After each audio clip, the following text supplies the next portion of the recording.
এখন আমরা কার কাছে যাইতাছি? স্যার চাটনি মনিরের কাছে। ওকে, ফাক ইউ। স্যার ওইটা ফাক ইউ না, থ্যাংক ইউ হইব। ওই একই। স্যার আপনি যে এত বড় মূর্খ অশিক্ষিত, তাও আপনি এত বড় পোস্টে চাকরি পাইলেন কেমনে? সুদূর বুদুর ভাবছো নাকি আমারে? 3 স্টার অফিসার, নিজের যোগ্যতায় প্রতি স্টার প্রতি 10 লাখ টাকা করে ঘুষ দিয়ে তারপরে চাকরি নিছি। তোর মতো পুলানো যদি কনস্টেবলের দায়িত্ব থাকে আরে তাহলে আমার ভিতর সমস্যা কি? আরে স্যার 2 স্টার অফিসার টেহা একটু কম আসাল দেখা আর 20 লাখ টাকা বললে আজকে আপনার জায়গায় আমি থাকতাম। আমরা দুইজনেই দিছি ঘুষ, তাই কাউরেই নেই দোষ। বর্তমানে ঘুষ ছাড়া শুধু এক জায়গায় সফল হওয়া যায়, সেটা হলো টিকটকে। স্যার টিকটকে সফল হইতে গেলে ঘুষ না লাগলেও মেধা লাগে। আরে বেটা, মেধা তো আমার ভিতর ভরপুর, দেখাবো নাকি? হয়ে যাক তাহলে স্যার। ভালোবাসার আলাদ নাম বাই ব্লাদার। ওরে বাবারে, মাথা ঘুরতাছে। স্যার কি কইলেন? কিছুই তো বুঝলাম না।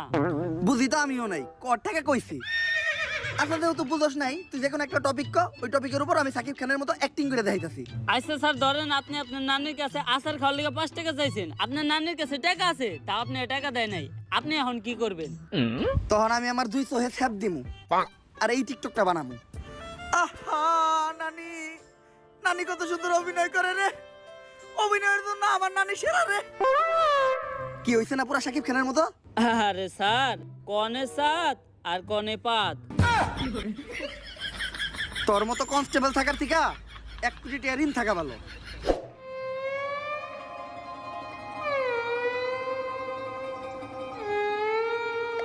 স্যার উনি চাটনি মনির। এমপির বলার লগে তোমার কি সম্পর্ক ছিল? এমপির পোলা ভাইয়ের বন্ধু আছিল। বুঝলাম না, প্রশ্ন করলাম ওরে উত্তর দেস তুই। তোর ভাই কথা কয় না কে? ছাগল ঘাস খায় মাঠে আর ভাই চাটনি চাটে। সবাই ভাই বাইরে ভয়, তাই চাটনি মনির ভাই কথা কম কয়। কে তোর ভাই কথা কম কয় কে? তোর ভাইয়ের মুখে গন্ধ নাকি? এই বাইরে চাটাস না, ভাই চাটলে চাটনি বাদ দত করে চাটে দিব। স্যার চাইটা দিব, আমরা তো 3 দিন ধরে গোসল করি না, লন আমগো শরীরটাও চাটিয়ে নেই। তুই তো শরীর চাটানোর কথা কস, আমি তো অন্য কিছু চাটামো ভাবছিলাম।